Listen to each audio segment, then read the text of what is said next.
Saudações, galera! Aqui é Prof. Rafa Gomes, professor de Física e mediador do Polo de Nilópolis do PVS. Hoje eu vou apresentar para vocês o nosso capítulo 6 do módulo 2, Temperatura e Calor. Daí, a primeira definição importante que nós precisamos realizar é o que são essas duas grandezas. O que é a temperatura e o que é o calor. Muita gente confunde essas duas grandezas no uso do dia a dia, o que é normal. A gente tem o hábito de dizer em dias muito ensolarados que está muito calor, ou em situações que a gente sai para um ambiente que está exposto ao sol, a gente fala que está uma temperatura muito alta, está muito quente.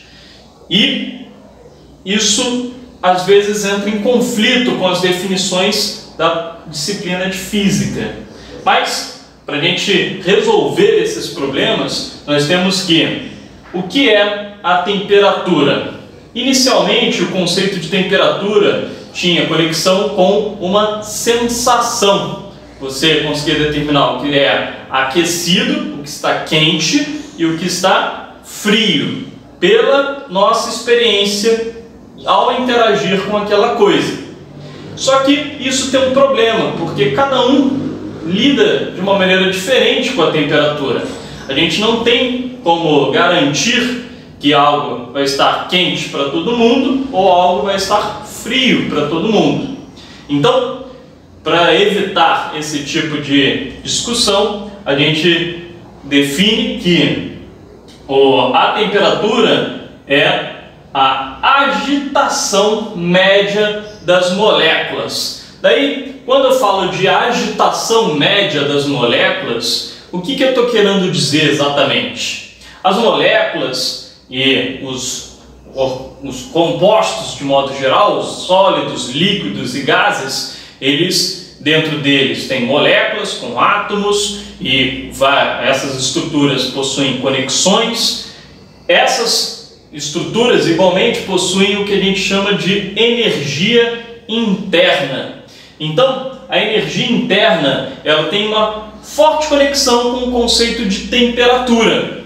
A gente entende esta agitação como os movimentos, a energia cinética média das moléculas. Então, a gente pode dizer que quanto maior a energia interna, maior a temperatura de algum corpo.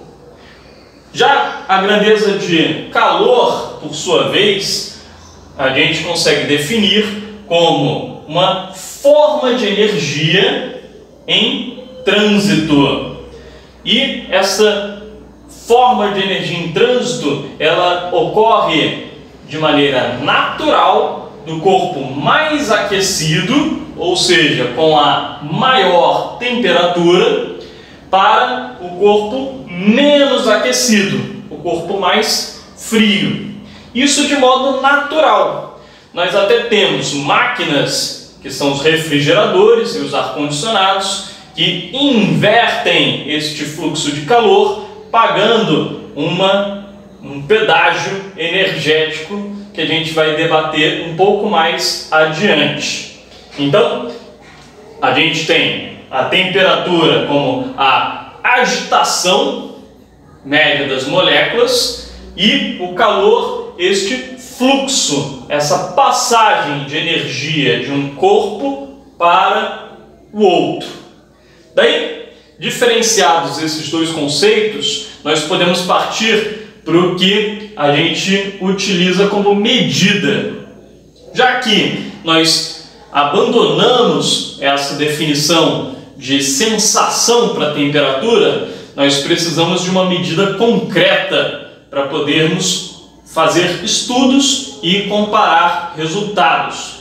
Daí surgem as chamadas escalas termométricas, que são as escalas que a gente tem nos termômetros. Termo de temperatura e metro de medida. As três principais escalas termométricas que nós utilizamos são a escala Celsius, a escala Fahrenheit e a escala Kelvin. Já para a grandeza de calor, a gente tem a sua medida com unidades de energia, já que calor é uma forma de energia em trânsito de um corpo para o outro. Nós podemos medir com Joule, que é a unidade de medida que já foi apresentada para vocês para as formas de energia, e uma outra unidade típica do estudo de calor, que é a calorimetria, chamado a caloria. Caloria com cal. Uma curiosidade é que esta caloria aqui, ela tem uma equivalência com a caloria dos alimentos. A dos alimentos, com C maiúsculo, é uma quilocaloria desse com C minúsculo.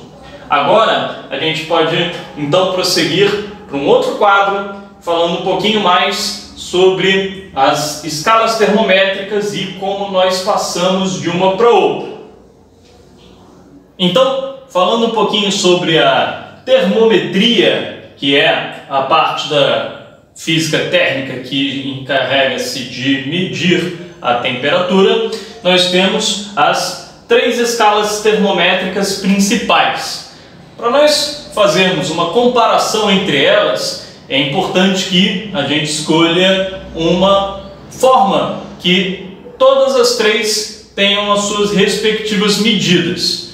O escolhido para essa comparação, tipicamente, são, aliás, os fenômenos envolvidos na água, os fenômenos de congelamento ou fusão e a ebulição ou a fervura. Então, quando nós observamos esses 2 fenômenos da fusão e da ebulição nas 3 escalas termométricas, nós encontramos alguns valores de fusão e ebulição. Para a escala Celsius, hoje em dia, a escala ela tem que o gelo derrete a 0 graus Celsius e a água ferve a 100 graus Celsius. Isso, é claro, a nível do mar. Na escala Fahrenheit, esses valores elas vão de 32 até 212, ou seja, o gelo derrete a 32 graus Fahrenheit e a água ferve a 212 graus Fahrenheit. E na escala Kelvin, nós temos aproximadamente o gelo derretendo a 273 Kelvin, que não tem o graus, e a água fervendo a 373. A escala Kelvin, ela não tem o grau aqui ao lado da sua letra representante, porque ela é considerada a escala absoluta. Diferentemente da escala Celsius e da escala Fahrenheit, que foram 2 escalas constituídas justamente através dos comportamentos da água, a escala Kelvin ela é uma escala que é utilizada principalmente no meio científico, porque ela lida com as variáveis de estado de gases que têm um comportamento mais preciso do que o comportamento da água. Então, por ela ter sido definida nas relações dessas variáveis de estado, ela é considerada a escala absoluta. A escala Kelvin tem mais uma observação, que ela é a escala que não possui valores negativos. A temperatura mais baixa concebida cientificamente é o 0 Kelvin, que seria a ausência de energia por parte ali das moléculas. Por fim, a gente tem que, para nós compararmos, eu peguei aqui o mesmo valor de temperatura, que é um valor qualquer. Para a escala Celsius, eu vou chamar de temperatura na escala Celsius, TC. Na escala Fahrenheit, temperatura na escala Fahrenheit, TF. E na escala Kelvin, temperatura na escala Kelvin TK. Como essas três escalas estão medindo a mesma coisa, o mesmo fenômeno, a mesma temperatura, apesar de estarem com valores diferentes, existe uma proporcionalidade. Essa proporcionalidade está conectada com as diferenças entre o valor que a gente está medindo e o valor inicial em comparação à diferença do valor de fervura com o valor de derretimento, de fusão. Então, se nós pegamos aqui essa diferença A e dividimos pela diferença B, nós encontramos uma equivalência entre as escalas. Então, o do meio menos o de baixo dividido pelo de cima menos o de baixo. Mais uma vez, o do meio menos o de baixo dividido pelo de cima menos o de baixo. Se a gente pegar agora e escrever esses processos, nós encontraríamos que TC menos 0 divididos por de cima 100 menos 0. Isso tem que ser equivalente às proporções deste lado de cá, que é o do meio TF menos 32 divididos por 212 menos 32, que é o de cima menos o de baixo, que é equivalente também ao do meio, que é TK, menos o de baixo, que é 273, divididos por o de cima, 373, menos o de baixo, 273. Fazendo essas subtrações aqui de baixo, nós encontramos 100, 180 e 100, que são o número de divisões entre os fenômenos de fusão e ebulição.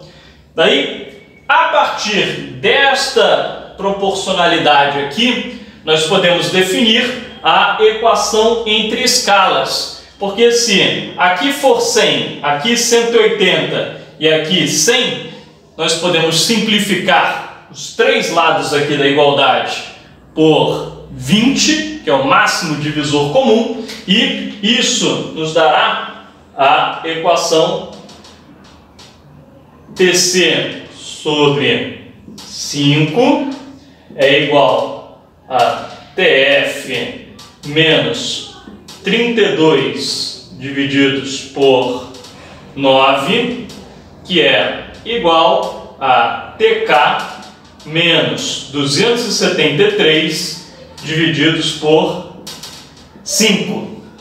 Esta é a equação de três partes que dá para nós irmos entre qualquer uma dessas três escalas termométricas. Se você quiser ir da Celsius para Kelvin, você pega as duas pontas. Se você quiser ir da Fahrenheit para Kelvin, você pega o outro pedaço do lado de cá.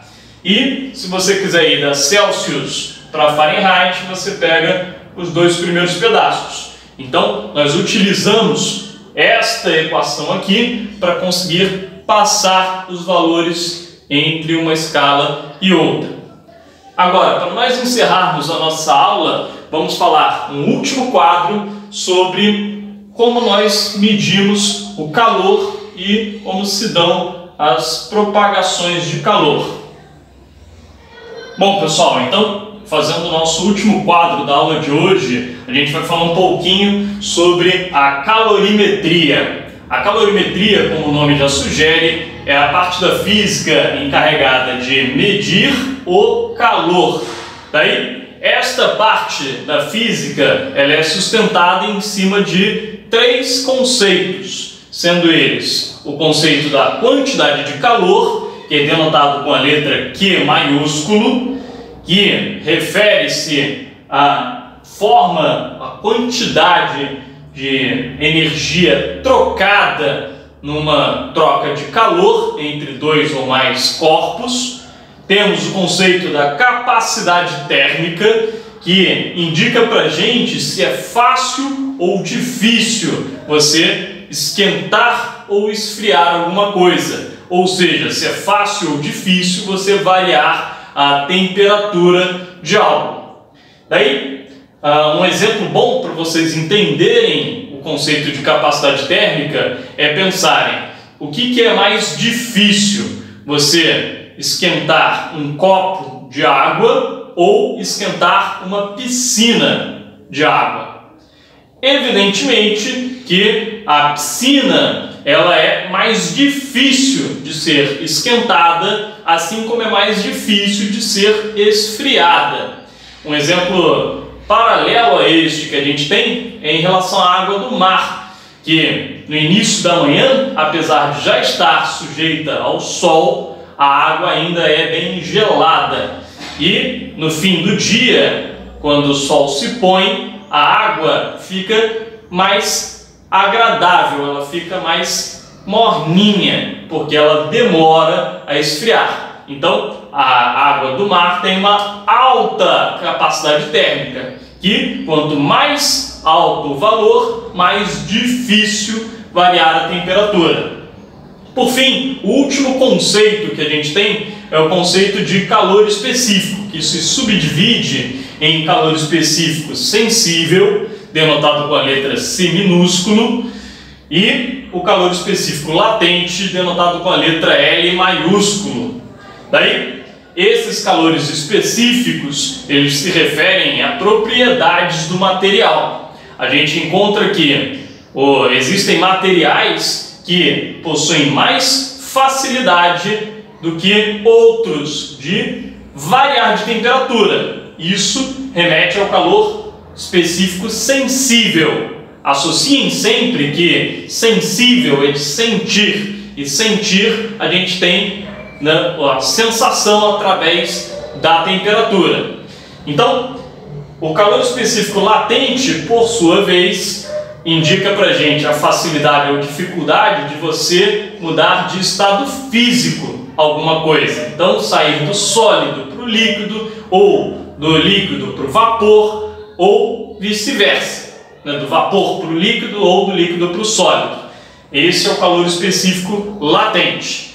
Uma vez estabelecidos esses três conceitos, a gente pode falar um pouquinho sobre as trocas de calor que estão conectadas com eles. A troca de calor sensível, ou a quantidade de calor sensível, ela aparece para a gente ditando que quanto mais calor a gente fornecer para alguma coisa, mais ele vai variar de temperatura, que aí na apostila de vocês está indicado com a letra θ, que é uma letra grega. Então, quanto maior a quantidade de calor, maior vai ser a variação de temperatura.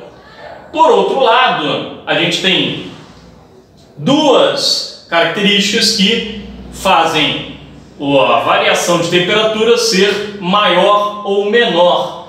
Uma delas é a massa, que quanto maior a massa, mais difícil variar a temperatura.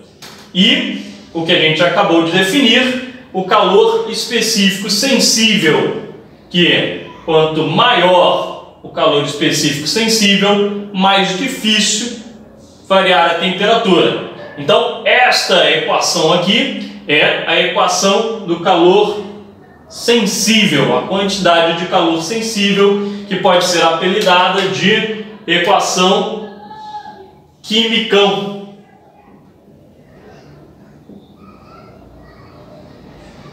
Um pouquinho de imaginação, a gente tem a equação quimicão.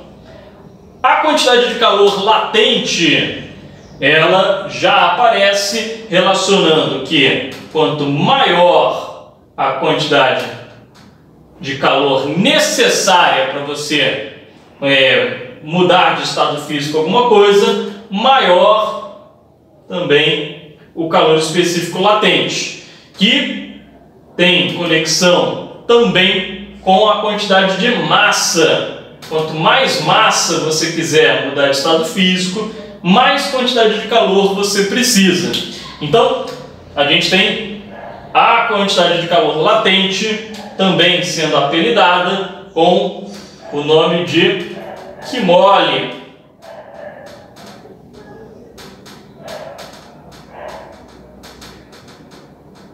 A equação quimicão e a equação Q-mole. Com essas duas equações, a gente consegue fazer a equação geral das trocas de calor, que é a equação da conservação de energia para os corpos que estão interagindo, trocando calor. Esta equação define para a gente que, num sistema isolado, toda a quantidade de calor que um corpo cede, ou seja, a quantidade de calor cedida, necessariamente vai ser recebida por outro corpo. Então, a soma da quantidade de calor cedida com a quantidade de calor recebida tem de totalizar 0. Mas como isso, se é uma soma? Porque, tipicamente, quem cede calor está perdendo, está doando energia. E este valor aqui se torna negativo, enquanto quem recebe, tipicamente, é um valor positivo, e quando juntados um positivo com um negativo de valores equivalentes, eles se anulam. Para encerrar, nós temos o último pedaço aqui, que é a propagação de calor. A propagação de calor, ela se dá por meio, basicamente, de 3 processos, que podem aparecer de maneira separada, mas também podem aparecer de maneira conjunta. Os 3 processos são a condução, a convecção e a irradiação. A condução, ela define para a gente se o objeto é um bom condutor ou um mau condutor térmico, que é um isolante térmico. O exemplo que eu desenhei aqui para a gente é o exemplo da colher de pau. Por que quando a gente vai fazer calda para bolo, vai fazer brigadeiro e coisas do tipo, é bom que nós utilizemos colheres de pau para ficar mexendo ali na panela? Porque a colher de madeira, ela é um isolante térmico. Ela não vai fazer com que o calor aqui da calda suba e chegue até a sua mão. É mais difícil o calor percorrer este caminho. A palavra-chave, desculpem, a palavra-chave que nós temos de condução é o contato. Nós vemos situações de condução quando há contato entre os corpos. Então, se não houver contato, não há condução. É um processo que se dá de molécula por molécula. O calor vai fluindo em uma para outra. A gente tem, então, aqui o calor viria subindo pelas moléculas da colher, se fosse mais fácil. A convecção é um processo que aparece com a palavra-chave de ciclos. Então, nós temos ciclos de convecção. E nós vemos a convecção principalmente em fluidos. Então, a condução a gente vê principalmente, não é exclusivamente, em sólidos. A convecção a gente vê principalmente em fluidos.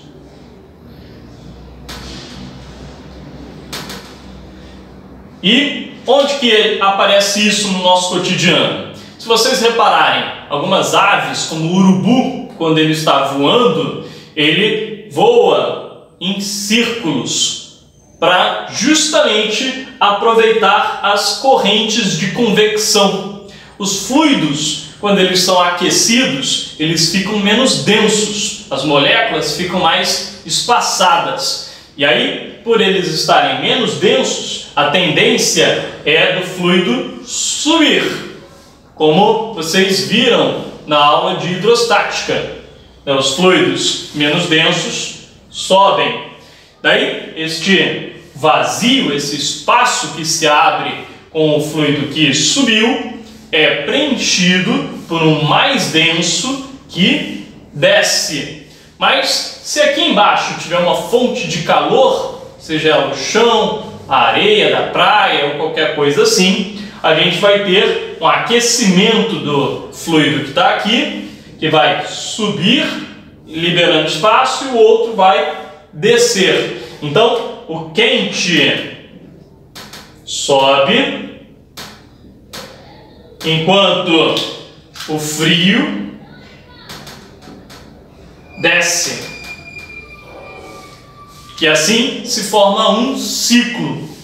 A gente vê isso no ar, na água, no magma dentro do nosso manto terrestre e em muitos outros exemplos onde você tem este circular de fluidos. Finalmente, o último processo de propagação de calor é o processo de irradiação. A irradiação, dentre os três processos, é o único que não depende de meio material para acontecer. Ele se dá até mesmo no vácuo, através de ondas. Estas ondas eletromagnéticas fazem com que o calor, a energia, flua através do espaço e consiga sair, por exemplo, da nossa estrela, o Sol, e chegar até o nosso planeta, a Terra, mesmo que entre os dois exista o vácuo, exista a ausência de matéria.